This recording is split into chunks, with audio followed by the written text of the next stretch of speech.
하나님 말씀 보시겠습니다. 우리가 함께 나눈 하나님 말씀은 요한복음 19장 38절에서 42절까지의 말씀입니다. 우리가 함께 나눈 하나님 말씀은 요한복음 19장 38절에서 42절까지의 말씀. 다 찾으셨으면 우리 함께 한 목소리로 합독합니다. 시작. 아리마대 사람 요셉은 예수의 제자이나 유대인이 두려워 그것을 숨기더니 2일 후에 빌라도에게 예수의 시체를 가져가기를 구하매 빌라도가 허락하는지라. 이에 가서 예수의 시체를 가져가니라. 일찍이 예수께 밤에 찾아왔던 니고데모도 몰약과 침향 섞은 것을 100리트라쯤 가지고 온지라. 이에 예수의 시체를 가져다가 유대인의 장례법대로 그 향품과 함께 세마포로 쌌더라.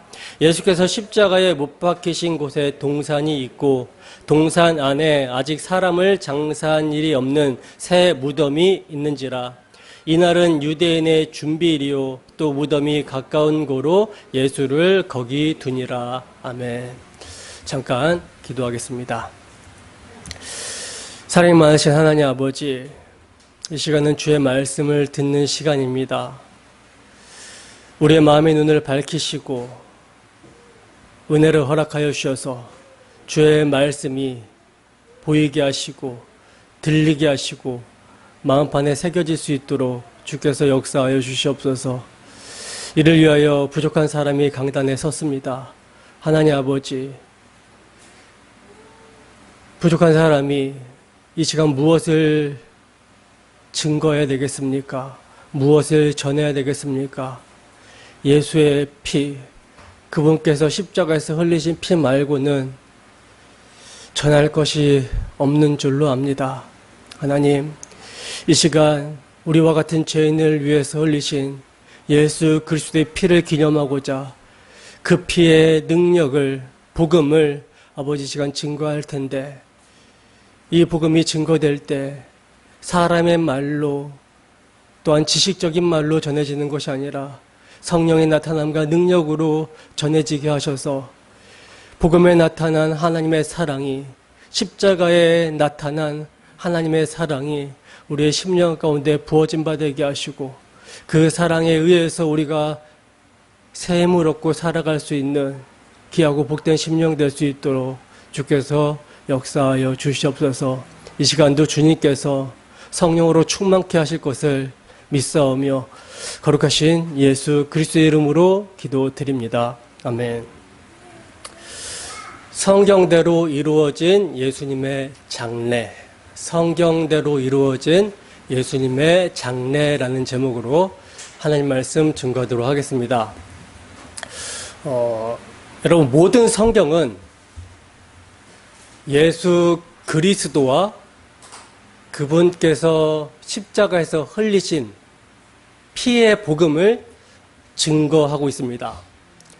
우리가 항상 말씀을 들을 때 전제해야 되는 것은요, 모든 성경은 예수님과 그분의 사역, 십자가를 증거하고 있다라는 그 전제하에서 설교를 들어야 되고요. 어떤 설교를 들을 때에도 이 전제하에서 설교를 분별하셔야 됩니다. 오늘날처럼 여러분, 십자가의 도, 예수 그리스도의 피의 은혜가 총체적으로 공격받는 시대는 없었어요. 말세의 마지막 때라는 것이 정말 실감나게 사탄은 총공세를 피면서 예수 그리스도의 대속의 공로를 허물려고 합니다. 초대교회 때부터 예수님의 십자가를 무너뜨리는 시도를 사탄은 해왔어요. 예수님의 인성을 부인하게 하거나 예수님의 신성을 부인하게 하거나 이렇게 해가지고 예수님의 죽으심과 부활을 믿지 못하게 해서 결론적으로 대속의 교리를 무너뜨리려고 시도를 했습니다. 중세 암흑기가 있었던 시대에 오직 성경, 오직 믿음, 오직 그리스도라는 모토로 종교개혁이 일어났잖아요. 근데 사탄은 오직 성경을 허물어야겠다. 오직 성경을 허물게 되면은 뭐가 무너집니까? 예수님의 십자가 대속이 무너지기 때문에 오직 성경을 무너뜨리려고 시대 풍조를 18세기 이후에 계몽시대, 인간의 이성이 중심이 되는 시대로 시대적 풍조를 이끌면서 교회 안에 이성을 이용한 논리적, 과학적, 고고학적 등 학문과 연계하여 폭넓게 성경을 이해하자라는 자유주의 신학이 태동을 하게 되었어요. 그래서 이 자유주의 신학자들로 말미암아 성경이 사람의 책으로 치부가 돼버리게 됩니다. 사람의 책으로 만들어버렸어요. 그리고 성경에서 과학적으로 증명이 안 되고 이성적으로 받아들여지지 않는 모든 내용들을 신화로 치부해버립니다. 그래서 이런 모든 신화를 제거해야 된다. 그래서 역사적 예수의 탐구라는 그런 시도가 일어났고요.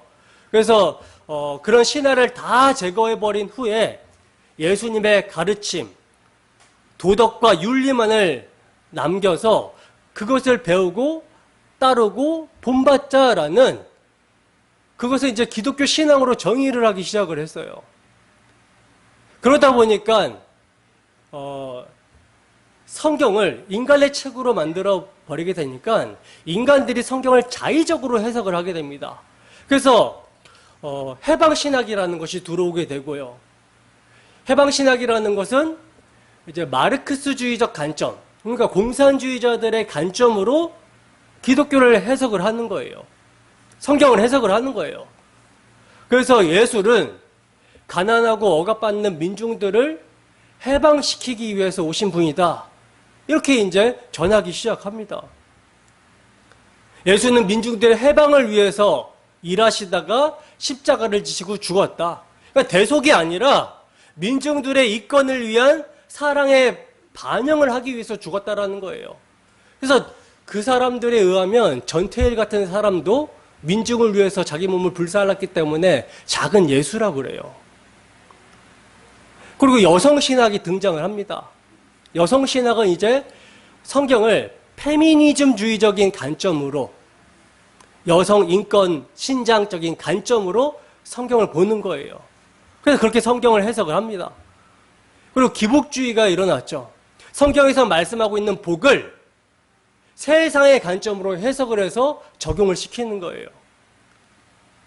율법주의는 여러분들 잘 알다시피 성경의 이면적인 내용이 아니라 성경의 문자적인 내용을 그대로 적용을 해서 율법을 지켜야 된다라고 주장하는 해석이죠. 그리고 고지론. 우리가 세상의 고지 꼭대기에 올라가서 하나님께 영광을 돌려야 된다. 그러기 위해서는 이게 이제 기복주의랑 율법주의랑 다 연결이 돼요. 그리고 자유주의 신학의 반대급부로 뭐가 튀어나옵니까? 신비주의가 튀어나오죠. 내가 봤다, 내가 들었다, 내가 경험했다. 이것을 성경보다도 더 높이는 거예요. 그러니까 모두가 다 뭡니까? 성경을 근거하지 않는 인간의 어떤 경험적인 신학체계나 인간의 자의적인 해석으로 말미암아 성경을 해석하는 일이 시작이 되다 보니까 교회 안에서 점점 뭐가 사라져요? 예수 그리스도의 대속이 사라지게 되는 거예요. 문제는 오직 성경에서 증거하는 오직 예수 그리스도와 그분의 십자가를 보지 못하는 것이 문제입니다.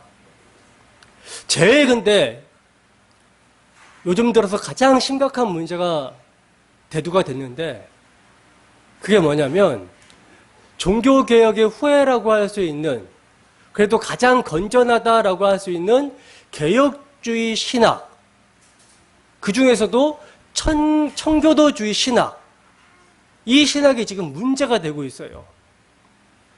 어떤 문제가 되고 있냐면 그래도 가장 개혁주의라는 신학이 가장 오직 성경, 오직 그리스도, 오직 믿음 오직 하나님께 영광이라는 그런 모토로 성경을 가장 바르게 해석한다라고 볼 수 있는 신학인데, 이 신학도요, 본질이 흐려졌어요. 그래서 제가 볼 때는 지금 정말 광명의 천사와 같이 분별하기가 정말 쉽지 않는 신학으로 보여집니다. 이 신학의 문제가 뭐냐면, 예수님의 십자가의 순종을 두 개로 나누어 버립니다. 성경에 근거하지 않는데 신학으로서, 사변적인 신학으로서 예수님의 십자가를 두 개로 나누어 버렸어요.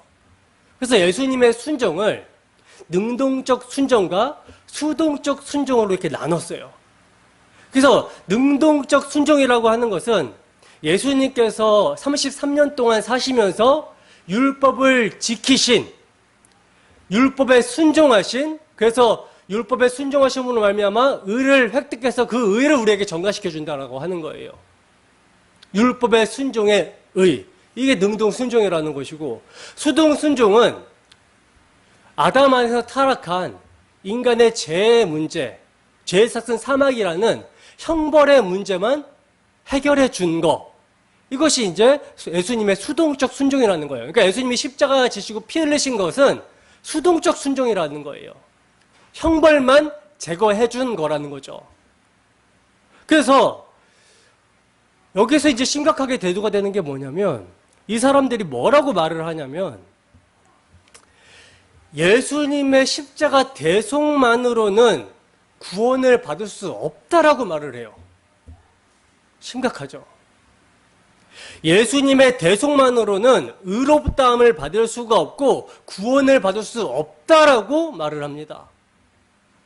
그래서 우리의 의는, 성도의 의는 예수님께서 그 율법을 완벽하게 지키지 못하는 우리를 대신해서 율법을 지키신, 그 공생의 33년 동안 율법을 지키신 의가 우리에게 전가가 되어서 우리가 의롭다함을 받고 구원을 얻게 된다라고 주장을 해요. 저는 여러분 균형을 굉장히 중요하게 여기기 때문에 제가 이제 성도님들에게 어떤 설교를 추천할 때도 성화를 강조하는 설교들도 들어보라고 이렇게 추천을 하거든요. 그래서 청교도주의자들의 그 문제점을 파악하지 못했을 때는 이 사람들이 왜 십자가 대속을 전혀 말하지 않고 성화만을 강조할까? 예수님을 본받아서 우리가 어떻게 살자, 경건, 기도 다 좋은 거죠. 다 좋은 내용이에요. 우리가 해야 되는 내용이고. 근데 왜 이것만을 이렇게 계속 강조하고 예수님의 대속의 복음의 설교는 하지 않을까라는 그런 의구심이 있으면서 설교를 저도 이렇게 들어왔고, 균형을 맞추기 위해서 설교도 들어보라고 이제 추천도 해드렸는데, 문제점이 이거였던 거예요. 우리의 의가 예수님의 십자가 대속의 피로 말미암아 의롭다함을 받는 것이 아니라 예수님의 순종을 두 개로 나눠서 예수님의 그 수동적 순종, 십자가의 피 흘리심은 우리의 그 죄에 대한 형벌만 해결해 주신 거고, 우리를 의롭다 하신 것은 예수님께서 33년 동안 사시면서 지키신 율법의 의가 우리에게 전가된 거다. 그렇기 때문에 그 율법의 의로 우리가 그 칭의를 받았기 때문에 거기에 감사하면서 우리가 율법을 지키면서 열심히 살자라는 쪽으로 가는 거예요.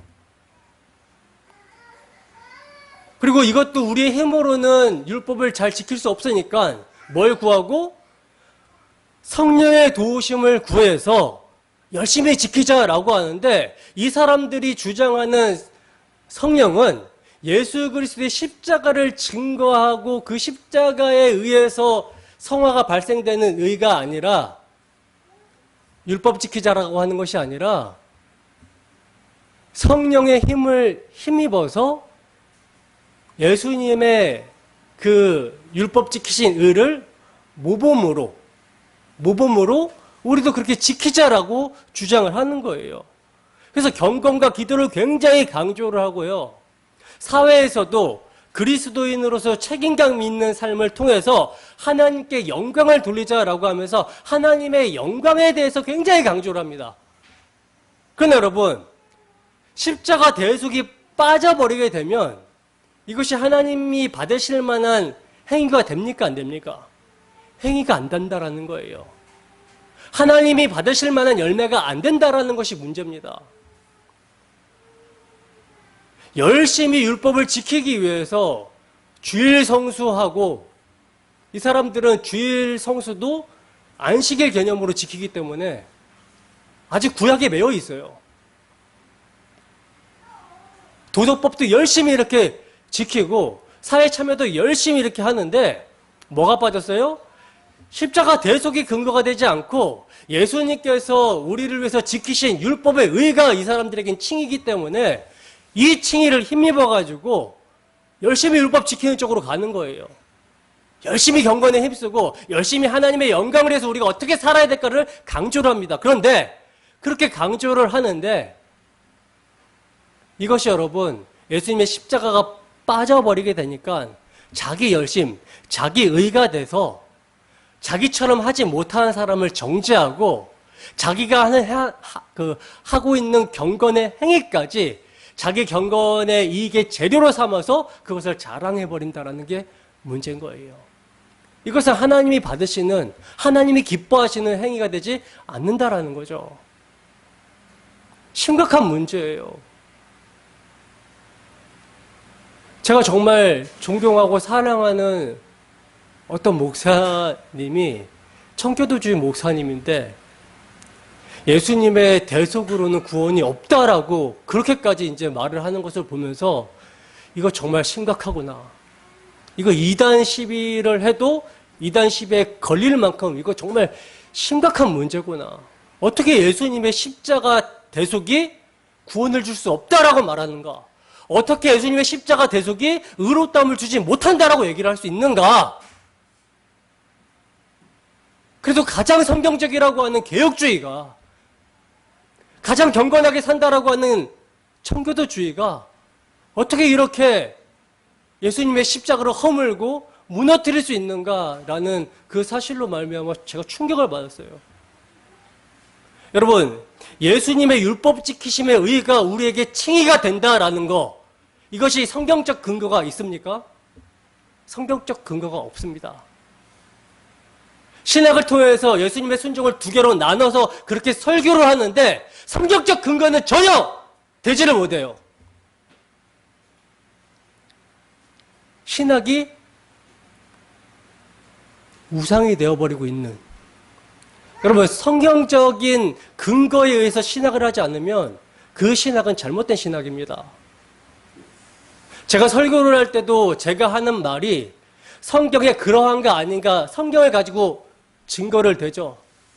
때문에 여러분들은 성경을 보면서 제가 하는 말이 성경적인지 아닌지를 확인하셔야 돼요.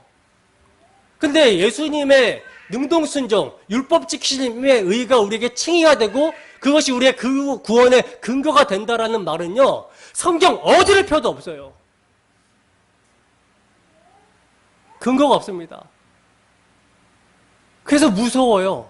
청교도 신학의 큰 문제입니다. 경건을 강조하고 성화를 강조하는 청교도주의 목회자들의 심각한 문제예요. 때문에 여러분, 이 사람들은 십자가를 말하지 않아요. 성화만 강조합니다. 그러나 여러분, 성경은 뭘 말하는가? 예수님의 대속의 결과 칭의를 말하고 구원을 말합니다. 이게 성경이 말하고 있는 바예요. 그래서 저는 성경적 근거를 얼마든지, 너무나도 성경적 근거가 많기 때문에 그 근거를 다 대드릴 수가 있어요. 로마서 3장 23절에서 26절 말씀 볼까요? 함께 읽어보겠습니다. 시작. 모든 사람이 죄를 범하였음에 하나님의 영광에 이르지 못하더니 그리스도 예수 안에 있는 성령으로 말미암아 하나님의 은혜로 값없이 의롭다 하심을 얻은 자 되었느니라. 이 예수를 하나님이 그의 피로써 믿음으로 말미암는 화목제물로 세우셨으니 이는 하나님께서 길이 참으시는 중에 전에 지은 죄를 간과하심으로 자기의 의로우심을 나타내려 하심이니 곧 이때에 자기의 의로우심을 나타내사 자기도 의로우시며 또한 예수 믿는 자를 의롭다 하려 하심이라. 아멘. 자, 성경에 뭐라고 지금 말씀을 하고 있습니까? 모든 사람이 죄를 범하였기 때문에 하나님의 영광에 이르지 못한다라는 거예요. 이 말은 다른 말로 하면 의롭지 못하다라는 것입니다. 하나님의 요구에 순종하지 못하는 자라는 거예요. 근데 순종하지 못하면 죄의 값은 뭐예요? 사망이죠. 근데 이 사망, 죄의 값을 누가 해결합니까? 그리스도 예수 안에 있는 성령으로 말미암아 예수 그리스도께서 십자가의 피 흘리심으로 말미암아 죄의 값을 치르시고 우리를 구원하셨다라는 거예요. 그래서 하나님의 은혜로 값없이 예수의 피로 말미암는 성령으로 값없이 우리를 의롭다 하셨다라는 거죠. 예수를요, 그의 피로서 믿음으로 말미암는 화목제물로 하나님이 세우셨어요. 그리고 여러분, 전에 지은 죄를 하나님께서 간과하셨다고 하는데, 전에 지은 죄는 구약 시대 때 그 짐승의 제사로 드려졌던 거거든요. 짐승의 제사는 실질적인 죄사함과 하나님의 의를 드러내는 것이 아니라 오실 메시아 사역을 가르쳐주는 기능을 했었던 것인데, 하나님께서는 모형과 그림자와 예표, 그러니까 짐승의 제사를 통해서 예수 그리스도 실체의 오심을 바라보면서 제사를 드리는 자의 죄를 간과하시고 안 보셨던 거예요. 그렇게 간과하시다가 그 죄에 대한 진노를 어디에다 퍼부어 버리냐면 예수 그리스도께서 십자가에서 대속하실 때 모든 죄에 대한 진노를 거기다 다 쏟아 부어버리신 것입니다. 그래서 히브리서 10장 1절에 보면요, 율법은 장차올 좋은 일의 그림자일 뿐이요 참 형상이 아니므로 라고 말을 하고 있어요. 그래서 해마다 늘 드리는 같은 제사로는 나아오는 자들을 언제나 온전하게 할 수 없다라고 이야기합니다. 그러나 율법의 실체로 오신 예수 그리스도는 온전하게 하실 수 있는 것이죠. 영단번에 자기를 속죄 제물로 드리셔서, 화목 제물로 드리셔서 택하신 자들의 죄를 모두 해결하시고 그를 하나님 앞에 의롭담을 얻게 하셨다라는 거예요. 여러분, 십자가는요 의식법뿐만이 아니라 도덕법도, 시민법도, 구약 성경을 전체를 율법이라고 볼 때 이 구약 성경 전체를 예수님은 십자가에서 다 이루셨어요. 항상 청교도주의자들이나 성화를 강조하는 사람들 보면요, 예수님의 도덕법은 영원한 그 법이기 때문에 이 도덕법은 남겨놓고 예수님의 십자가는 의식법들 있잖아요. 제사법들, 시민법들, 이런 것만 다 해결했다라고 하는데 아닙니다. 예수님의 십자가는 모든 율법을 다 이루셨어요. 도덕법뿐만 아니라 시민법, 의식법, 모든 법을, 구약 성경을 다 이루셨어요. 십자가에서. 그래서 그 모든 율법을 하나로 압축하면 사랑입니다. 그래서 예수님도 율법의 강령을 뭐라 그래요? 사랑이라고 그러잖아요. 마태복음 22장 37절에서 40절 말씀 함께 있습니다. 시작. 예수께서 이르시되 내 마음을 다하고 목숨을 다하고 뜻을 다하여 주 너의 하나님을 사랑하라 하셨으니 이것이 크고 첫째 되는 계명이요 둘째도 그와 같으니 내 이웃을 내 자신과 같이 사랑하라 하셨으니 이 두 계명이 온 율법과 선지자의 강령이니라. 강령이라는 말은 여러분 요약이라는 말이거든요. 온 율법과 선지자는 구약 성경 전체를 대표하는데 이 전체의 요약을 뭐라 그래요? 하나님 사랑, 이웃 사랑이라고 한다는 거예요. 바울 사도는요, 로마서 13장 8절 함께 읽습니다. 시작. 남을 사랑하는 자는 율법을 다 이루었느니라. 바울 사도는 남을 사랑하는 자, 그러니까 이웃을 사랑하는 자는 율법을 다 이루었다라고 말을 하고 있어요. 로마서 13장 10절도 함께 읽습니다. 시작. 사랑은 율법의 완성이니라. 사랑은 율법의 완성이다.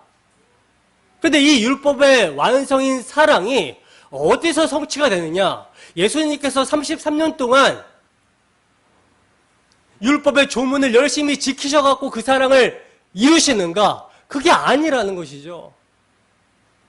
요한복음 15장 13절 함께 했습니다. 시작. 사람이 친구를 위하여 자기의 목숨을 버리면 이보다 큰 사랑이 없나니. 아멘. 가장 큰 사랑은 어떤 사랑이에요? 친구를 위하여 자기의 목숨을 버리는 사랑이 가장 큰 사랑이에요. 근데 이 사랑을 예수님께서는 어디서 이루셨어요? 십자가에서 우리와 같은 죄인을 친구로, 이웃으로 여겨주셔서 그 친구를 위해서 목숨을 버리심으로 말미암아 사랑을 완성하신 거예요. 그래서 율법의 완성이라고 하는 것입니다. 십자가가. 그러니까 십자가에서 예수님이 흘리신 피는요, 우리의 죄를 깨끗하게 씻기시고 죄사함을 줄 뿐만 아니라 그 십자가는 율법의 완성 자체이기 때문에 십자가에서 피 흘려 죽으심 자체가 모든 율법을 이루는 의가 완성이 되는 자리이기 때문에 그 의가 우리에게 전가가 돼서 예수님의 십자가의 피의 공로로 우리가 의롭다함을 받는 거예요. 고린도후서 5장 21절입니다. 함께 했습니다. 시작. 하나님이 죄를 알지도 못하신 이를 우리를 대신하여 죄로 삼으신 것은 우리로 하여금 그 안에서 하나님의 의가 되게 하려 하심이라. 하나님이요, 죄를 알지도 못하신 의인이신 예수님을 우리를 대신해서 죄로 삼았어요. 예수님을 죄로 정하셨습니다. 그리고 그 예수 그리스도의 희생의 공로로 말미암아 예수 그리스도 안에서 우리를 하나님의 의가 되게 하셨다라는 것이죠. 그래서 여러분, 예수님의 순종은요, 나누면 안 돼요. 예수님의 성육신은 죽기 위해서 오신 성육신이고, 예수님의 33년간 공생의 삶은 대속적 삶을 사는 삶이셨어요. 우리를 동정하고 우리를 채우라고 우리의 죄짐을 짊어지시는 삶이 예수님의 삶이셨습니다. 그리고 그 절정이 십자가에서 죽으심으로 사랑을 완성하셨어요. 우리의 죄를 사하셨습니다. 예수님의 부활은 예수님의 죽으심을 확증하는 거예요. 예수님이 모든 죄값을 치르시고 속량하셨다라는 사실을 예수님의 부활이 확증하는 것입니다.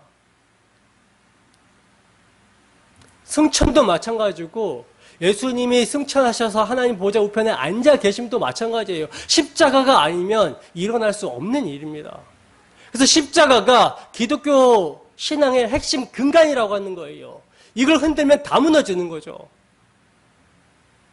그래서 여러분, 십자가는요, 세상에 널리 알려져야 되는 거예요. 교회의 회복은요, 십자가가 회복이 되어야 되는 것입니다. 요한복음 14장 31절 함께 했습니다. 시작. 오직 내가 아버지를 사랑하는 것과 아버지께서 명하신 대로 행하는 것을 세상이 알게 하려 함이로라. 아멘. 예수님이 아버지를 사랑하는 것과 아버지께서 명하신 대로 행하는 것을 세상에 알게 하려 함이라. 세상에 드러내고 선포하고 나타내려 하신다라고 하는데, 아버지를 사랑하시는 자리가 어디입니까? 십자가예요. 아버지께서 명하신 대로 행하시는 자리가 어디예요? 십자가입니다. 하나님 사랑과 이웃 사랑이 완성이 되는 자리가 십자가의 피로 완성이 되는 거예요. 그리고 여러분, 이 피는요, 성화의 능력도 됩니다. 예수님의 피가 우리의 죄를 씻기시고 사하시고 의롭다 함만을 주는 것이 아니라 그 피는요, 우리로 하여금 거룩하고 흠이 없는 성화의 삶을 살아갈 동력을 준다라는 거예요. 그게 예수님의 죽으심의 목적이거든요. 디도서 2장 14절입니다. 함께 했습니다. 시작. 그가 우리를 대신하여 자신을 주심은 모든 불법에서 우리를 속량하시고 우리를 깨끗하게 하사 선한 일을 열심히 하는 자기 백성이 되게 하려 하심이라. 그가 우리를 위해서 자기 자신을 십자가에 내어주심은, 그래서 피 흘려 주심은 모든 불법, 모든 죄에서 우리를 속량하시고 깨끗하게 하사 선한 일을 열심히 하는 자기 백성이 되게 하려 하심이라. 여러분, 우리가 사랑하며 살 수 있는 근거가요, 어디 있습니까? 우리가 이웃을 사랑하며 율법을 지킬 수 있는 삶을 사는 거. 율법을 지킨다라고 했을 때 어떤 조문과 조항들을 지키는 것이 아니라 사랑이에요. 사랑은 자기 희생이 동반되죠. 자기 희생을 동반하면서 살 수 있는 근거가 뭐다? 이 착한 일의 근거가 뭐다? 십자가의 피 흘리심이라는 거예요. 나 같은 죄인을 위해서 예수께서 피 흘려 주셨기 때문에 그 재용서하심의 사랑에 의해서 우리가 사랑하는 자로 살아가게 되는 거예요. 고린도후서 5장 14절에서 15절 말씀입니다. 함께 했습니다. 시작. 그리스도의 사랑이 우리를 강권하시는도다. 우리가 생각하건대 한 사람이 모든 사람을 대신하여 죽었은즉 모든 사람이 죽은 것이라. 그가 모든 사람을 대신하여 죽으심은 살아있는 자들로 하여금 다시는 그들 자신을 위하여 살지 않고 오직 그들을 대신하여 죽었다가 다시 살아나신 이를 위하여 살게 하려 함이라. 그리스도의 사랑이 여러분 강권합니다. 한 사람, 예수 그리스도가 택하신 모든 사람을 위하여 죽은 것은요, 그 모든 사람을 대신하여 죽으심은 그들로 하여금 다시는 자기를 위해서 사는 것이 아니라 그를 위해서 죽었다가 다시 살아나신 예수 그리스도를 위하여 살게 하시기 위해서 죽으셨다라는 거예요. 그 죽으심의 사랑이 우리를 강권한다라고 그러죠. 히브리서 9장 12절에서 15절 말씀입니다. 함께 했습니다. 시작. 염소와 송아지의 피로 하지 아니하고 오직 자기의 피로 영원한 속죄를 이루사 단번에 성소에 들어가셨느니라. 염소와 황소의 피와 및 암송아지의 죄를 부정한 자에게 뿌려 그 육체를 정결하게 하여 거룩하게 하거든 하물며 영원하신 성령으로 말미암아 흠없는 자기를 하나님께 드린 그리스도의 피가 어찌 너희 양심을 죽은 행실에서 깨끗하게 하고 살아계신 하나님을 섬기게 하지 못하겠느냐. 이로 말미암아 그는 새 언약의 중보자시니 이는 첫 언약 때에 범한 죄에서 속량하려고 죽으사 부르심을 입은 자로 하여금 영원한 기업의 약속을 얻게 하려 하심이라. 영원하신 성령으로 말미암아 흠없는 자기를 하나님께 드린 그리스도의 피가 뭐하게 한대요? 우리의 양심을 죽은 행실에서 깨끗하게 하고 살아계신 하나님을 섬기게 하는 능력으로 작용을 한다는 것입니다. 그러니까 성화도 어디에서 나와요? 그리스도의 피에서 나와요. 그리스도의 피에서 나옵니다. 그래서 바울 사도가요, 여러분, 바울 사도가 고린도 2장에서 자기가 뭐만 알겠다라고 작정합니까? 내가 예수 그리스도와 그가 십자가에 못 박힌 것 외에는 아무것도 알지 아니하기로 작정하노라 그러죠. 왜 바울 사도가 예수 그리스도와 그가 십자가에 못 박히신 것 외에는 아무것도 알지 않기로 작정하노라 이렇게 말을 하고 있는 걸까요? 왜? 예수 그리스도의 십자가에 못 박힌 거, 예수 그리스도께서 십자가에서 피 흘리신 거, 이것이 여러분 구원을 주는 하나님의 능력이 되기 때문에 그것만을 알기로 작정한다라고 하는 거예요. 그래서 성경을 통해서 바울 사도가 증거한 건요, 예수 그리스도의 피입니다. 예수 그리스도의 피만을 증거했어요. 다메섹 두상에서 바울 사도가 예수를 만나고 이것을 깨달았던 것입니다. 자기가 열심히 율법에 의로는 흠이 없는 삶을 살면서 하나님의 영광을 위한다라고 했던 그 행위가 도리어 예수를 믿는 자들을 박해하고 죽이는 결과가 나타났다. 심서 하나님에 의해 복종치 않는 모습으로 나타났다. 근데 이러한 자신을 예수님이 만나 주셨을 때 그는요, 나의 의는 내가 율법을 지켜서 의롭다함을 받으려고 하는 그 의가 아니라 나의 의는 예수 그리스도께서 나와 같은 죄인, 율법에 의하면 정죄를 받고 저주를 받아 마땅한 나 같은 죄인을 위해서 대신 피 흘려주시고 대신 저주받아 죽으신 그 예수 그리스도가 나에게 의가 되는구나. 율법의 요구를 이루신 예수 그리스도의 의가 나에게 의다라는 사실을 증거했던 것입니다. 여러분, 이 십자가의 도가요, 누구나 다 당연하게 받아들여지는 것이 아니에요. 십자가의 도는요, 멸망당하는 자들에게는 미련하고 어리석게 보입니다. 그러나 구원을 얻게 되는 자들에게, 택하신 자들에게는 하나님의 능력으로 역사해요. 그래서 그들은요, 예수 그리스도의 피, 이거 말고는 아무것도 알지 아니하기로 작정합니다. 왜? 그 피만이 소망이 되기 때문이라는 거죠. 그 피만이 소망이 돼요.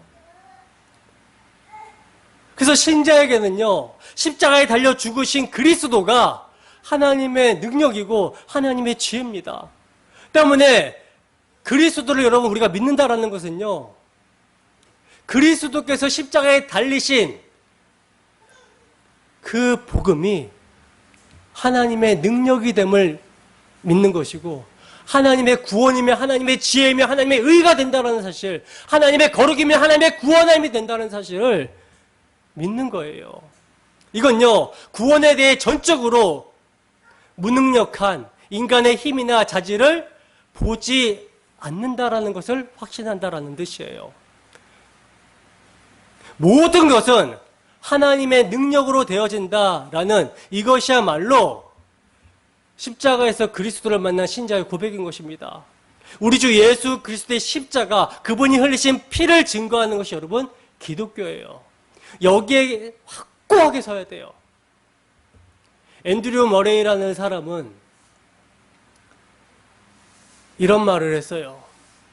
그리스도께서는 그의 죽음으로 말미암아 형벌을 지신 것은 물론이요, 율법을 만족시키셨고 아버지를 영화롭게 하셨습니다. 그의 피가 죄를 속하였고 그리하여 죄를 무능력하게 만드셨습니다. 그의 피는 죄를 없애는 놀라운 능력을 지니고 있고 죄인을 위하여 하늘을 여는 능력을 지니고 있습니다. 그 피가 죄인을 깨끗하게 씻으며 거룩하게 하고 하늘에 합당한 존재로 만들어 주는 것입니다. 예수님의 피가 그렇게 놀라운 능력을 지니고 있는 것은 바로 그 피를 흘리신 그 놀라우신 분 때문이요, 또한 그 피가 하나님의 율법의 의로우신 요구를 만족시키셔서 율법을 성취시키시도록 그렇게 놀라운 방식으로 흘려졌기 때문인 것입니다. 그 피는 과연 속죄의 피입니다. 그러므로 그 피는 구속의 효능을 지니고 있어서 구원에 필요한 모든 것을 죄인을 위하여 또한 죄인 속에서 이루는 것입니다. 정말 반가웠어요. 이러한 신학자가 있다는 사실이 너무나 반가웠습니다. 여러분, 예수님의 피는요, 믿는 성도에게 모든 것입니다. 그게 흔들리면 안 되는 거예요. 하늘에서 온 천사라 할지라도, 그 어떤 유명한 목회자라 할지라도, 많은 사람들에게 정말 존경을 받고 정말 저렇게 경건하게 살 수 있는가라고 그렇게 추앙을 받는 사람이라 할지라도 그가 전하는 말이 십자가의 대속으로는 구원을 받지 못한다, 그런 엉뚱한 소리를 한다면 그거는 받아들일 수 없는 것입니다. 우리의 의가 예수님의 33년 동안 율법 지키신 의가 우리의 칭이라고 한다라고 하면 이거는요 이단적인 소리예요. 거부해야 되고 받아들일 수 없는 거예요. 예수님의 십자가의 피만이 우리에게 의롭다함을 주고 우리의 죄를 씻고 우리의 구원의 근거가 되고 성화의 동력이 되며 전부가 됩니다. 여기에 확고해야 되는 거예요. 이 피의 능력을 여러분들이 경험을 하셔야 되는 거예요. 여러분들은 예수님의 피의 놀라운 능력을 경험하십니까? 그 풍성한 은혜가 무엇인지를 아십니까? 저는요, 이 피의 능력만이 저의 모든 것이고, 저를 변화시킨 능력이고, 저를 구원하신 능력이고, 이것이 소망이기 때문에 바울 사도가 말씀하고 있듯이 예수 그리스도와 그가 십자가에 못 박힌 것 외에는 다른 것을 말할 수가 없어요.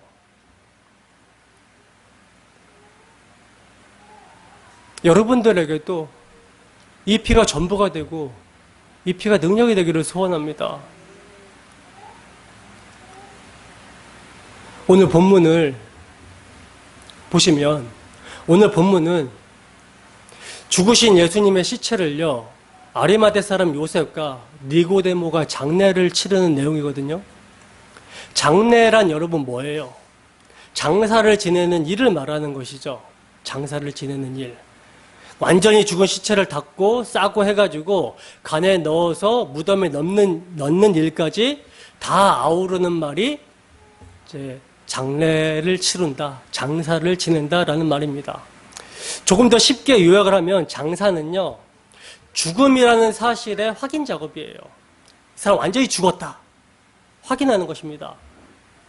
그래서 예수님은 십자가에서 완전히 죽으셨다라는 것을 한 번 더 강조하는 것이 예수님의 장사 지냄입니다. 장례예요. 기독교 2000년 역사 동안에 기독교를 공격한 수많은 이단들이 있었지만 그중에서 가장 많이 공격을 당한 부분이 바로 예수님의 죽으심과 부활에 관한 것이거든요.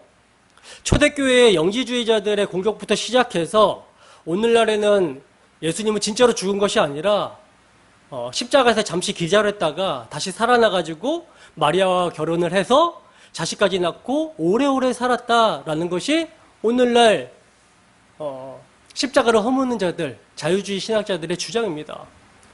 심지어 그들은요, 나중에 마리아와 제자들이 무덤을 잘못 찾아서 엉뚱한 무덤을 열어보고는 말도 안 되는 부활을 주장했다라고, 이건 이제 뭐 믿지 않는 정도가 아니라 작정하고 아예 소설을 쓰고 있어요. 그 소설이 우리가 잘 아는 다빈치 코드라는 책과 영화죠. 근데 문제는 교회 안에서조차 이런 허구를 사실로 믿는 정신 나간 사람들이 많다라는 사실이 문제예요. 그러나 여러분, 성경은요, 예수님의 죽으심이 역사적 사실이라는 것을 증거하고 있고요. 초대교회 성도들은 이러한 이단들에 대항해서 예수님의 장사 지냄을 아예 사도신경의 신조로 기록해서 넣을 정도로, 그래서 우리가 예배 전에 사도신경을 고백을 하잖아요. 신앙 고백으로. 장사 지냄을 사도신경의 고백에 그 내용을 넣을 정도로 굉장히 중요하게 생각을 했던 거예요. 예수님은 진짜로 완전히 죽으셨다라는 것입니다.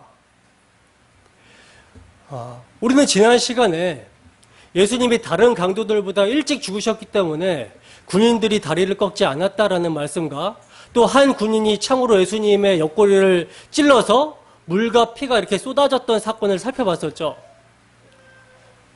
여러분, 이 일에 대해서 요한 사도가 뭐라고 증거를 했습니까? 자신이 목격자다, 내 증언이 사실이다, 참이다라고 그렇게 증거를 했었죠. 예수님은 십자가에서 확실히 죽으셨고 군인들 중 하나가 그의 옆구리를 찌르자 물과 피가 쏟아져 나왔다. 이것을 내가 확실히 봤다라는 것을 요한 사도가 강조를 했어요. 그리고 이 모든 일이 성경이 이루어지는 것이다 라고까지 말씀을 하고 있었습니다. 그렇다면 성경은 왜 이렇게 예수님의 진짜 죽음을 강조하면서 이것이 성경이 이루어지는 일이다 라고까지 말씀을 하고 있는 걸까요? 왜? 그 예수님의 죽음이 성경이 이루어지는 것이며 이것이 역사적인 사실인 것처럼 그 예수의 죽음에 동참하여 구원을 받게 되는 성도 또한 이 세상에서 옛사람이 진짜로 완전히 죽는, 남김없이 죽는 십자가의 삶을 살게 될 것을 주지시키기 위함인 거예요. 아울러서 그 진짜 죽음 뒤에 이어지게 될 위대한 부활을 더 선명하고 오롯하게 드러내기 위함인 것입니다. 여러분, 예수님은요, 우리의 죄가 되셔서 십자가에서 죽으셨습니다. 때문에 예수님의 죽음이 완전한 죽음이 아니라면 우리는 정말 큰일 나는 거예요. 왜냐하면 예수님의 죽음은 우리의 죄를 전가받고 우리를 대표하시고 우리를 그 안에 넣어서 함께 죽으시는 죽음이기 때문에 예수님의 죽음이 완전한 죽음이 아니라면 우리 또한 옛사람이 죽은 게 아닌 게 되는 것이고요. 그렇게 되면 우리의 죄의 문제는 해결이 되지 않게 되는 거예요. 그렇게 되면 우리는 의롭다 하심을 여전히 입지 못한 상태가 되는 것이고 하나님 앞에 나아갈 수 있는 존재가 되지 못하게 되는 것이며 우리의 소망, 새로운 몸으로 부활하게 되는 것도 그 소망도 사라지게 되는 것입니다. 따라서 우리의 죄가 되셔서 우리의 저주가 되셔서 죽으신 예수는요, 완전하게 죽으셔야 되는 거예요. 그래서 성경이 뭐라고 합니까? 예수님의 죽으심이 역사적인 사실임을 반복적으로 계속 강조를 하고 있는 거예요. 그리고 이것이 성경이 이루어지는 것이다 라고 증거를 하고 있는 것입니다. 본문을 봅시다. 38절 함께 읽습니다. 시작. 아리마대 사람 요셉은 예수의 제자이나 유대인이 두려워 그것을 숨기더니 2일 후에 빌라도에게 예수의 시체를 가져가기를 구하매 빌라도가 허락하는지라. 이에 가서 예수의 시체를 가져가니라. 아멘. 자, 여러분, 예수님이 십자가에서 그 영원히 떠나시자, 운명하시자 모든 이들이 실망과 분노와 두려움에 휩싸여서 그 자리를 다 떠나가 버리거든요. 근데 모두가 다 떠나가 버리는 그 자리에 어떤 사람이 그 살벌한 십자가 현장으로 들어갑니다. 그리고 빌라도 앞으로 당당하게 나아가서는 예수님의 예수님의 시체를 달라고 요구를 하고 있는 거예요. 성경은 그의 이름을 아리마대 사람 요셉이다라고 말을 하고 있죠. 평행구절 한번 보겠습니다. 평행구절 마태복음 27장 57절에서 58절 함께 읽습니다. 시작. 저물 때에 아리마대의 부자 요셉이라 하는 사람이 왔으니 그도 예수의 제자라. 빌라도에게 가서 예수의 시체를 달라 하니 이에 빌라도가 내주라 명령하거늘. 아멘. 마태복음에서는요, 아리마대 사람 요셉을 지금 뭐라고 소개를 하고 있죠? 부자라고 소개를 하고 있죠. 그리고 이 사람은요, 당시 대단한 명예를 가진 산헤드린 공회원이었고요. 마가의 기록에 의하면 그는 하나님의 나라를 기다리는 사람이었다라고 소개를 하고 있습니다.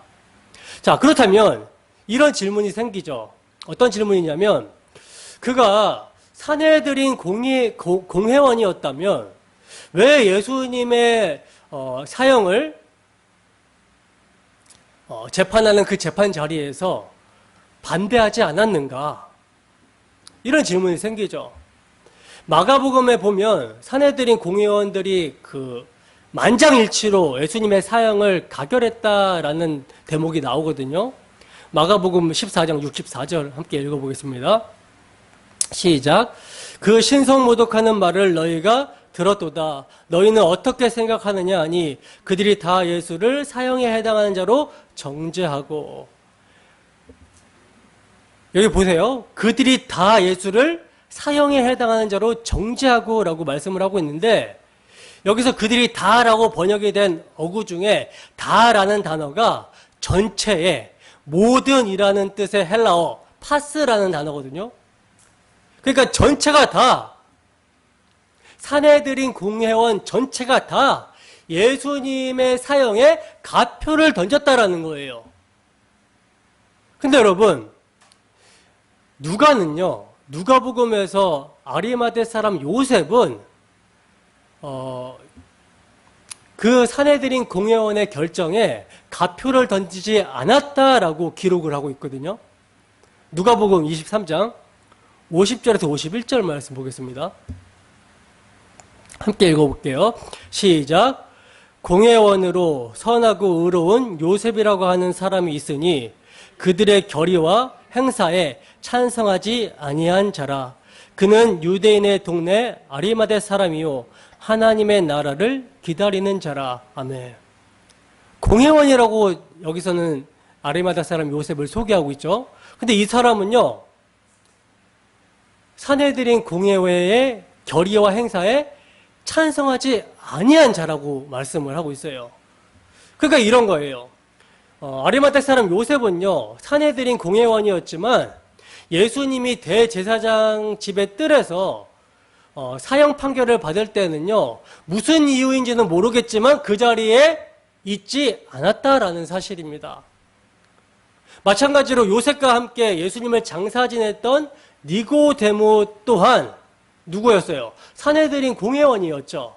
근데 그도 그 자리에 없었습니다. 이게 우연일까요, 여러분? 아니죠. 하나님은요, 당신의 아들을 반드시 죽이셔서 구원 사역을 완성하셔야 됐기 때문에 그 두 사람을 예수님의 사형 가결 현장에서 빼버린 거예요. 근데 여러분, 다른 복음서에서, 그러니까 마가복음, 마태복음, 누가복음 다른 복음서에서는 아리마대 사람 요셉을 소개하기를 그는 부자고 선하고 의로운 사람이고 공의원이라고 이렇게 요셉을 소개하고 있는데, 오늘 본문에서는 지금 요한 사도가 요셉을 어떻게 지금 소개를 하고 있죠? 요셉이 예수님의 제자이긴 하나 유대인들을 두려워해서 예수님의 제자라는 사실을 숨겨왔다, 이렇게 폭로를 하고 있어요. 그러니까 요셉은요, 유대인으로서 자신이 예수님의 제자이며 예수님을 믿는 사실이 발각이 되게 되면 자신의 신변에 좋지 않은 일이 일어날 거기 때문에 그것을 두려워해서 이 사실을 숨겨왔다라는 것입니다. 근데 그랬던 그가요, 예수님의 죽으심 이후에 빌라도에게 당당하게 나아가서 예수님의 시체를 장사하겠다고 예수님의 시체를 내놓으라고 요구를 지금 하고 있는 모습이에요. 본문 39절도 보겠습니다. 함께 했습니다. 시작. 일찍이 예수께 밤에 찾아왔던 니고데모도 몰약과 침량 섞은 것을 100리트라쯤 가지고 온지라. 아멘.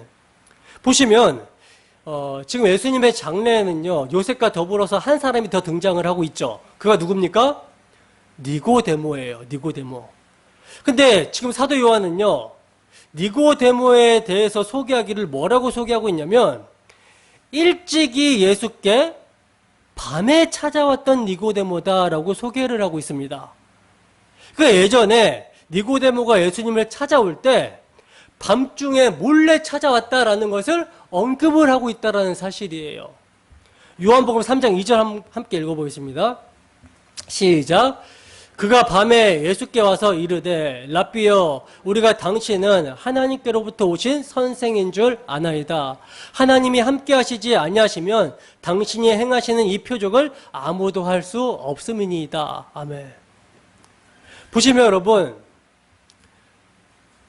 니고데모가 언제 찾아왔다 그래요? 밤에 찾아왔다라고 그러죠. 그러니까 니고데모는 유대인의 간원으로서 자신이 예수님을 찾아온 것이 알려지는 것을 두려워해서 밤중에 몰래 찾아왔던 거예요. 밤에 찾아왔다라는 것은 니고데모의 상태가 거듭나지 못한 어둠의 상태라는 것을 성경이 증거해주고 있는 것이죠. 그러니까 여러분, 사도 요한은요, 니고데모가 어떤 사람이었다라는 사실을 지금 폭로하고 있는 거예요. 여러분, 지금 사도 요한은요, 요셉과 니고데모가 예수님의 시체를 장례하는 것을 말하면서 동일하게 요셉과 니고데모의 신앙의 연약한 모습을 언급을 하고 폭로하고 있습니다. 그 이유가 뭘까요? 그 이유가 뭐겠습니까? 그 이유로 오늘 본문에서 중요한 단서가 나오는데 2일 후라는 말입니다. 2일 후. 2일 후라는 것은 언제예요, 여러분? 예수님이 십자가에서 다 이루셨다라는 말씀을 하시고 그 영혼이 떠나가신 이후를 말하는 거거든요. 여러분, 예수님께서 십자가에서 다 이루었다라고 하신 말씀이 어떤 의미죠? 어떤 의미입니까? 오직 십자가의 능력으로, 오직 십자가에서 피 흘리심의 능력으로 택하신 자들, 아버지께서 예수님에게 주신 자들의 구원이, 영생이 이루어지게 된다라는 것을 의미하는 것이죠. 예수님이 다 이루셨기 때문에 구원에 있어서 예수님의 피가 모든 것의 근원이 되시고 다 이루셨기 때문에 인간의 능력은 요구가 되지 않는다라는 의미예요. 그러므로 신자의 구원이 십자가의 능력으로 되어짐을 말씀하는 것이 예수님의 다 이루었다라는 말씀이 내포하고 있는 의미임을 우리가 생각해 보면 사도 요한이 요셉과 니고데모의 연약함을 폭로하고 있는 이유를 우리가 짐작해 볼 수가 있는 것입니다. 보세요, 여러분. 예수님이 십자가에서 다 이루셨다라고 하신 이후에 요셉이 빌라도에게 예수님의 시체를 요구합니다. 그리고 니고데모도요, 몰약과 침향 섞은 것을 100근 정도를 가지고 나오고 있어요. 그리고 그것으로 예수님의 장례를 치르고 있습니다. 이러한 내용의 혹자들은요, 요셉과 니고데모의 예수님에 대한 봉사를 말하기도 하지만, 그래서 우리도 요셉과 니고데모처럼 예수님께 봉사하고 헌신하는 자가 되자라고 이렇게 교훈으로 적용을 하기도 하지만, 그러나 지금 사도 요한은요, 요셉과 니고데모의 봉사를 소개하려고 본문을 기록하고 있는 것이 아니라는 거예요. 여러분, 잘 한번 생각해 보세요. 예수님의 십자가, 그 당시의 상황은요, 아주 험악한 분위기였습니다. 유대인들은요, 벼르고 벼르던 예수님을 미워해서 죽이고자 하는 그 악의가 폭로되는 현장이 십자가였어요. 그 절정이 십자가였습니다. 벼르고 벼르다가 예수님을 드디어 죽여버렸단 말입니다. 그리고 빌라도는 썩 내키진 않지만 억지로 예수님을 사형시켰습니다. 이런 상황에서 지금 예수님의 시체를 요구한다는 것은 뭡니까? 이건요, 유대인들에게 어떤 봉변을 당할지 알 수가 없는 거예요.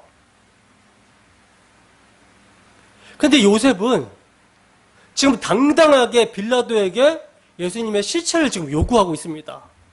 그리고 니고데모는요, 100근의 침향과 몰약을 가지고 나왔어요. 100근이면 여러분 한 33kg 정도 되는 무게거든요.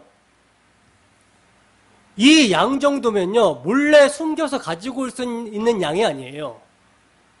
그렇기 때문에 니고데모 역시 예수님에 대한 자신의 마음을 모든 유대인들 앞에서 드러내 보인 것입니다. 여러분, 십자가 이전의 요셉이나 니고데모였다면 이러한 행동이 가능했겠습니까? 가능하지 않은 것이죠. 그런데 십자가 이후에 요셉과 니고데모는요, 두려움이 사라지고 예수님에 대한 당당한 마음, 당당하게 그들의 마음을 드러내고 있는 거예요.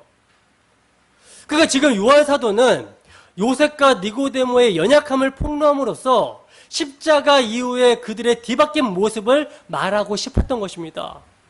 예수님께서 십자가에서 다 이루었다라는 말씀의 실제 활동을 보여주고자 한 거라는 거죠. 그러므로 오늘 본문은요, 예수님이 죽으시고 다 이루었다라고 하신 십자가의 능력이 어떻게 나타나게 되는가를 요셉과 니고데모를 통해서 증거하고 있는 거예요.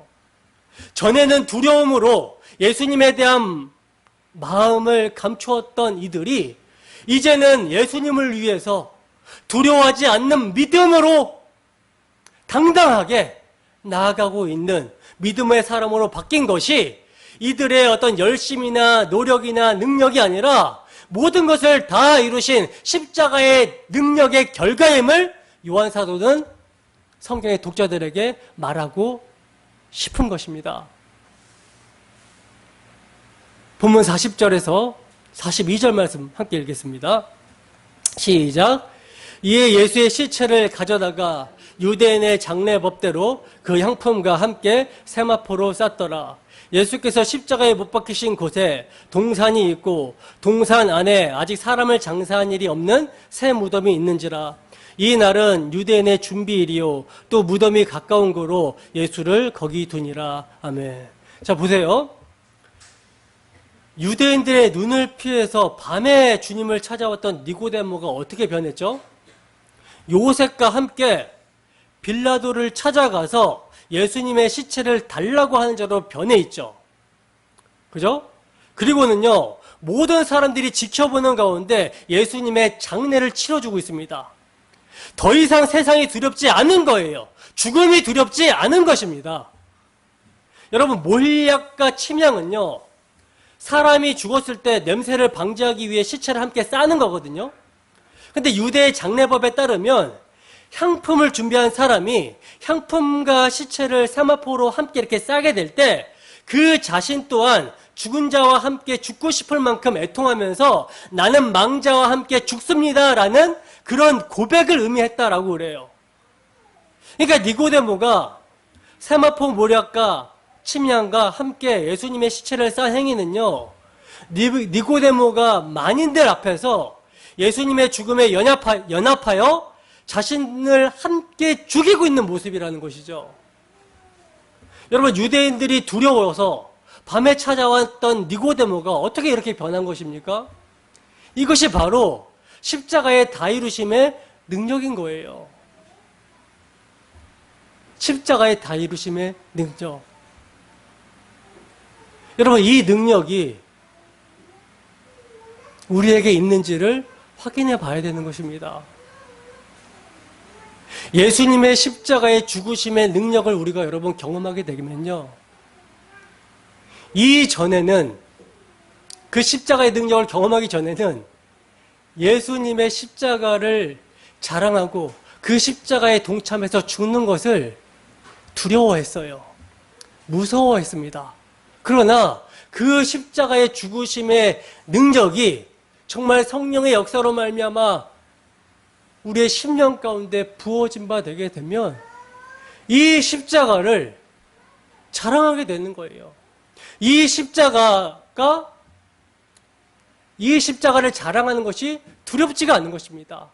오히려 당당하게 이 십자가의 주님과 함께 내가 죽겠노라 라고 하는 그런 고백의 삶을 살아가게 된다는 것이죠. 그리고 이제 예수께서 이제 십자가에 못 박히신 곳에 뭐가 있고 동산이 있고 동산 안에 아직 사람을 장사한 일이 없는 새 무덤이 있었다라고 하면서 그 새 무덤에 예수님을 두었다라고 말씀을 하고 있는데, 여러분, 이 무덤이 누구의 무덤이죠? 마태복음 27장 59절에서 60절 말씀 함께 했습니다. 시작. 요셉이 시체를 가져다가 깨끗한 세마포로 싸서 바위 속에 판 자기 새 무덤에 넣어 두고 큰 돌을 굴려 무덤 문에 놓고 가니. 아멘. 자, 새 무덤에 예수님을 두었다 그러는데 그 무덤이 누구의 무덤이라고 그래요?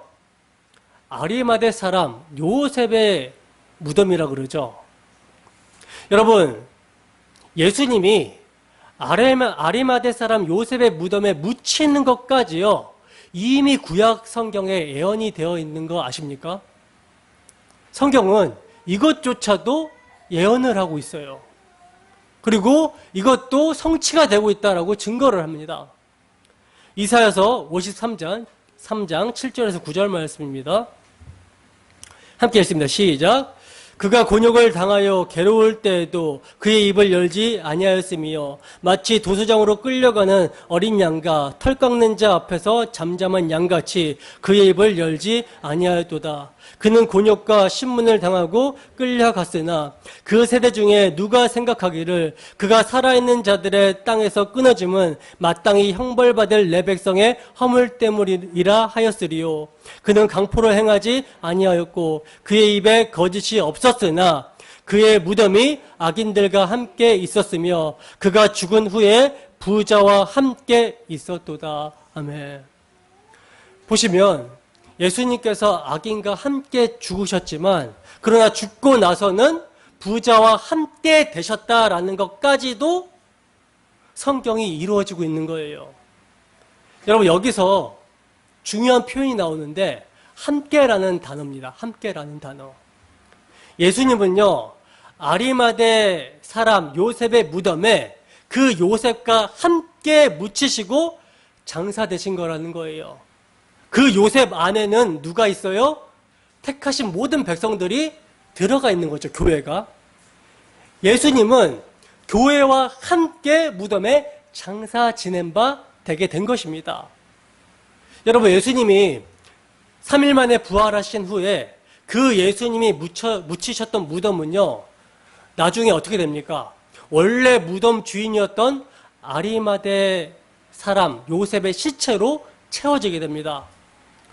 아리마대 요셉이 자신의 죽음 앞에서 어떤 생각을 했을까요? 자기의 무덤에 이미 예수님이 묻힌 적이 있었잖아요. 근데 그 무덤에서 예수님이 약속대로 그 무덤 문을 여시고 살아나셨어요. 그 무덤은 원래 자신의 무덤이었는데 근데 그 무덤에서 부활이 일어난 것입니다. 그가 여러분 자신의 죽음 앞에서 어떤 생각을 했겠습니까? 여러분 사망은요 동서고금을 막론하고 남녀노소를 막론하고 두려움의 대상입니다. 모든 사람이 죽기를 무서워함으로 이 죽음의 종로를 타고 있어요. 근데 아리마대 사람 요셉은 죽으심을 이기신 예수님의 부활을 목격했고 봤고 그 부활하신 예수님이 예수님을 믿는 요셉 자신도 부활하게 될 것이라는 약속을 하고 승천하여 가셨습니다. 때문에 요셉은요 죽음이 두렵지 않은 거예요. 무덤이 두렵지 않았을 것입니다. 예수님의 죽음을 확실하게 확인한 사람이 바로 자신입니다. 여러분 자신이 니고데모와 함께 예수님을 세마포에 싸서 자신의 무덤에 안치했기 때문에 누구보다 예수님의 죽음을 확실하게 확인할 수가 있었던 거예요. 근데 그 예수가 자신의 무덤 문을 열고 살아나셨다는 것이죠. 그러므로 요셉은요 자신의 죽음도 그렇게 부활로 연결이 될 것임을 누구보다 잘 알았고 확신할 수가 있었던 거라는 거예요. 그래서 이제 그에게 죽음은 더 이상 두려움의 대상이 아닌 게 된 것이죠. 오히려 그에게 있어서 육신의 죽음은 영원한 생명, 즉 부활로 들어가는 최종 관문이라는 사실을 알았기 때문에 그 죽음 앞에서 당당하게 사망아 너희 쏘는 것이 어디 있느냐, 사망아 너희 이기는 것이 어디 있느냐 하고 호탕하게 외칠 수 있었을 거라는 거예요. 근데 여러분 이 사실이 성경대로 이루어졌다라는 사실입니다. 성경대로 이루어졌다는 사실이에요. 때문에 여러분 우리는요 성경을 통해서 예수님의 죽으심을 확인하게 될 때 그 죽으심의 능력이, 그 십자가의 피 흘리심의 능력이 세상을 두려워하던 아리마대 요셉과 니고데모를 세상을 이기시고 승리하신 주님의 죽으심에 담대하게 동참하게 했던 것처럼 우리로 하여금 그의 죽으심에 동참하게 하며 그의 죽으심을 자랑하게 하고 그의 죽으심을 통해 소망을 가지게 한다는 사실입니다. 여러분 예수님의 장사된 무덤이 바로 우리의 무덤이었어요. 근데 우리의 무덤에서 예수님이 나를 대신하여, 아니 나와 함께 묻히셨다가 다시 살아나셨습니다. 따라서 우리는요 예수님의 장사 지냄까지도 성경대로 이루어졌으며 그 죽으심의 능력이 요셉과 니고데모를 그분의 죽음에 동참시키신 것을 보면서 우리도 그렇게 예수님의 죽음에 동참하게 되어 완전히 죽었다가 다시 살아나게 될 것임을 소망 속에서 확인할 수가 있는 것입니다. 그러므로 여러분, 우리는요, 저마다 그리스도의 십자가 안에서 완전히 죽은 자로서 부활을 소망하며 그 부활의 나라, 하나님 나라를 소망하며 오늘을 살아가야 하는 거라는 거예요. 여러분, 부활은요, 뭘 전제합니까? 완전하게 죽는, 죽음을 전제합니다. 죽지 않으면 부활이 없어요. 죽어야 부활입니다. 따라서 예수님의 십자가에 다 이루셨다 하심의 능력은 우리로 하여금 이 세상에서 완전히 죽어 장사 지낸 바 된 삶을 살도록 한다는 거예요. 여러분, 그리스도께서 십자가에서 다 이루셨다 하셨을 때 우리도 그와 함께 죽었습니다. 그리고 그가 장사 지낸 바 되실 때 함께 우리도 장사 지낸 바 되었다라는 거예요. 그뿐만이 아니라 그리스도께서 부활하실 때 우리도 그 안에서 함께 부활하게 되었고요. 그가 부활 승천하셔서 하늘에 앉을 때에도 함께 하늘에 앉혀진 바 된 영화로운 존재가 되었다라는 거예요. 이것이 성경대로 그리스도께서 십자가의 피로 이루신 우리의 영적인 현실입니다. 그러나 아직이라는 우리의 가시적 현실은 어떤 현실입니까? 이미 그렇게 예수님과 함께 죽고 함께 살고 함께 하늘에 앉혀진 바 된 영화로운 존재가 되었지만 우리의 영적 현실은 그렇게 완성된 현실이 되었지만 이미 구원을 받았지만 여전히 하나님 없이 살던 때의 습관과 성향이 아직이라는 우리의 가시적 현실 속에서 남아있죠. 우리는 여전히 육체 가운데 살아갑니다. 육체를 입은 상태에서 살아가요. 그것은 우리가 이미 영적으로 벗어버렸다라고 하는 옛사람을 말하는 거거든요. 그러나 성경은요, 그 옛사람은 그리스도와 함께 죽었다고 여기라 이렇게 말씀을 하고 있어요. 그리고 그리스도와 함께 살게 된 새로운 피조물로서 하나님에 대해 산 자로 살라라고 말씀을 합니다. 때문에 우리는요, 오늘이라는 삶이 우리에게 주어졌을 때 날마다 우리 구주 예수 그리스도께서 십자가로 이루신 속량, 구원을 묵상하며 우리 육신의 소욕을 쳐서 복종시켜야 된다는 거죠. 우리의 육신의 성향, 육신의 소욕이 문득문득 드러날 때마다 그 육신의 소욕, 정가욕, 탐심은 그리스도 안에서 그 십자가에서 함께 그리스도와 함께 죽었다라고 그렇게 여기는 거예요. 그리고 그리스도께서 부활하셨을 때 우리도 새로운 피조물로 부활해서 하나님에 대해 살았다. 예수님의 공로로 이제 하나님과 화목하게 되었고 진노하심으로부터 더욱 구원을 받은 자로서 하나님과 화목을 누리는 삶을 우리가 담대하게 살아갈 수 있게 되었다는 것이죠. 이 믿음으로 우리가 사는 거예요. 옛사람의 성향 습관들은 그리스도와 함께 죽었다 여기며 그리스도의 피를 힘입어서 하나님과 화목한 삶을 우리는 살아가야 되는 것입니다. 때문에 죄와 싸워 이기는 능력 또한 뭡니까? 십자가에서 그리스도께서 흘리신 피, 속량입니다. 죄사함이에요. 거룩한 삶을 살아가게 하는 성화의 동력, 예수 그리스도의 피입니다. 그리스도의 피를 믿을 때 그 피 안에서 우리가 하나님 앞에서 거룩한 자로 여겨진 바 되게 되는 것이고 거룩한 삶을 우리가 살아가게 되는 거예요. 때문에 성도는 날마다 그리스도 안에서 장사 지낸 바 된 옛사람의 죽음을 수시로 확인하면서 죽었다 여기고 믿음으로 그리스도의 피를 힘입어 부활의 소망 안에서 하나님과 화목을 누리며 하나님을 기쁘시게 하는 그 삶을 새로운 피조물로서의 삶을 살아가야 되는 거예요. 하나님을 기쁘시게 하는 삶이 어떤 삶입니까? 열매 맺는 삶이 어떤 삶이죠? 예수님이 말씀하셨죠. 뭐라고 말씀하셨습니까? 내가 너희를 사랑한 것과 같이 너희도 서로 사랑하라. 예수님이 우리를 어떻게 사랑하셨어요? 십자가에서 죽기까지 사랑하셨죠. 그리고 죽으심으로 그 사랑을 이루시고 그 사랑을 우리에게 의로 넘겨주셨습니다. 예수님의 십자가 대속이 우리에게 의가 되는 거예요. 그리고 이 의를 근거로 하나님께서는 성령으로 말미암아 하나님의 사랑을 우리의 마음 가운데, 우리의 심령 가운데 부어진 바 되게 하셨습니다. 그렇기 때문에 그 사랑이 부어진 바 되게 된 자들은 이제 율법이 밖에 있는 율법이 아니라 마음에 새겨진 율법으로서, 십자가로 이루어진 율법으로서 자기를 부인하고 자기 희생적 삶을 통해서 사랑하는 삶을 살아가게 되는 거예요.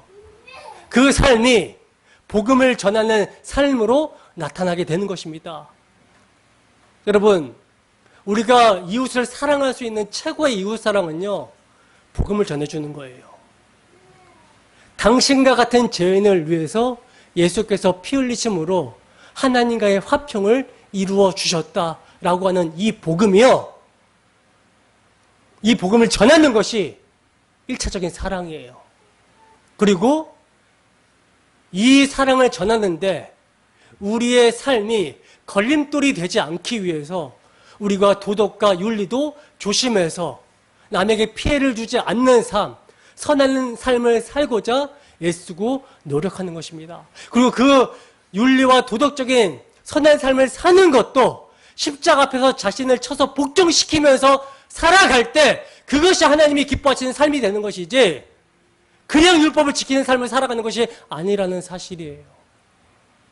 따라서 여러분, 성도는 날마다 그리스도와 함께 죽노니 하는 죽음의 삶을 살다가 마지막에 육체를 벗게 되어질 때 새로운 몸으로, 그리스도의 부활의 몸과 같은 새로운 부활의 몸을 입게 되는 거예요. 죄가 없는. 따라서 성도의 죽음은 성화의 극치이며 신앙생활의 절정인 것입니다. 그래서 하나님께서도 성도의 죽음을 어떻게 보신다 그래요? 귀하게 보신다라고 말씀을 하고 계신 거예요. 하이델베르그 요른의 문답 42번 질문이 이러합니다. 그리스도께서 우리를 위하여 죽으셨는데 왜 우리가 또 죽어야 됩니까?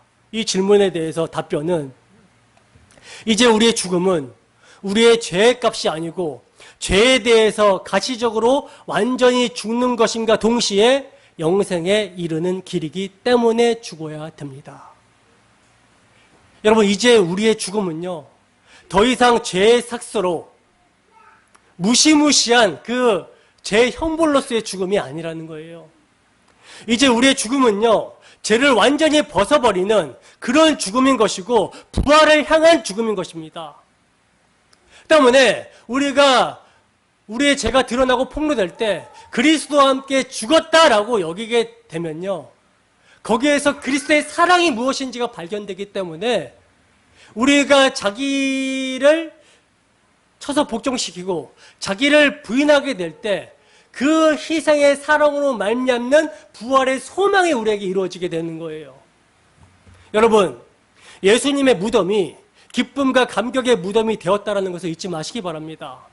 슬픔과 어둠과 탄식의 무덤이 예수님의 부활로 말미암아 기쁨과 감격과 찬양의 무덤이 되었어요. 그런데 그 무덤이 누구의 무덤이에요? 우리의 무덤이었다는 것이죠. 따라서 우리 성도의 죽음, 자기 부인의 삶은 슬픔과 탄식과 눈물이 바뀌어서 소망과 기쁨과 감격의 죽음이 되는 것입니다. 장사 지낸 바 된 예수가 멀쩡하게 새 몸을 입고 살아나신 사건이 역사적인 사실인 것처럼 우리도 그렇게 부활하게 될 거라는 거예요. 갈라디아서 5장 24절 말씀입니다. 함께 하십니다. 시작. 그리스도 예수의 사람들은 육체와 함께 그 정과 탐심을 십자가에 못 박았느니라. 아멘.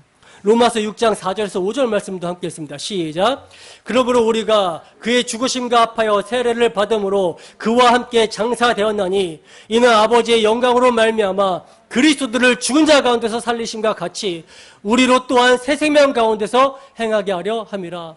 만일 우리가 그의 죽으심과 같은 모양으로 연합한 자가 되었으면 또한 그의 부활과 같은 모양으로 연합한 자도 되리라. 아멘. 여러분, 우리 육체가 그리스도와 함께 정과 육 탐심을 십자가에 못 박고 그 죽으심에 연합된 삶을 살아가게 되는 것은요, 오직 예수님의 십자가에 다 이루신 능력으로 되어집니다. 오직 은혜로 되어져요. 때문에 그 은혜로 되어지게 될 때, 그 은혜로 되어진다라는 것은 하나님의 값없는 선물인 믿음으로 되어진다라는 것이거든요. 그리고 믿음은 어디서 나요? 들음에서 나고, 그 들음은 그리스도의 복음의 말씀에서 나는 거예요.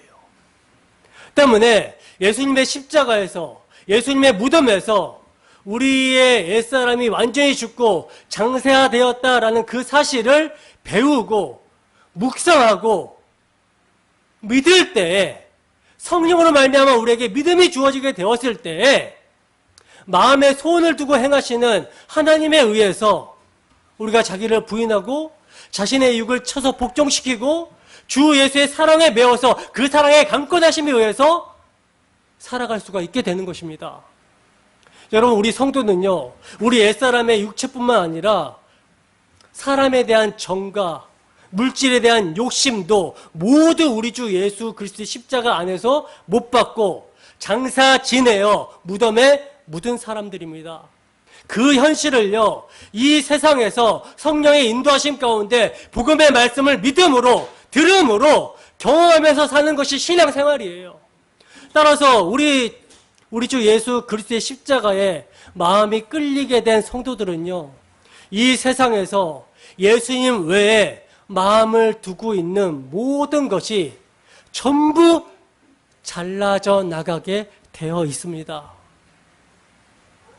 여러분, 우리 주님의 십자가, 그 죽으심에 우리의 마음이 끌리십니까? 주님께서 십자가에서 피 흘리심이 나를 위해 흘리신 피라는 사실을 믿으십니까? 그 믿음으로 주와 함께 죽고 주와 함께 살았다라고 여기십니까? 그 십자가를 사랑하며 그 십자가에만 소망을 두며 그 십자가를 자랑하고 있습니까? 오늘도 주 성령의 역사로 말미암아 선포되는 복음의 말씀이 우리에게 능력으로 역사하기를 소원합니다. 그 말씀의 능력이 주의 십자가에 동참하여 주의 십자가를 사랑하며 주의 십자가만을 자랑하며 주의 십자가만을 붙들고 의지하게 하여 찬송하게 하는 그 능력으로 우리 모두에게 역사하기를 주님의 이름으로 축원합니다. 함께 찬양하고 기도하도록 하겠습니다.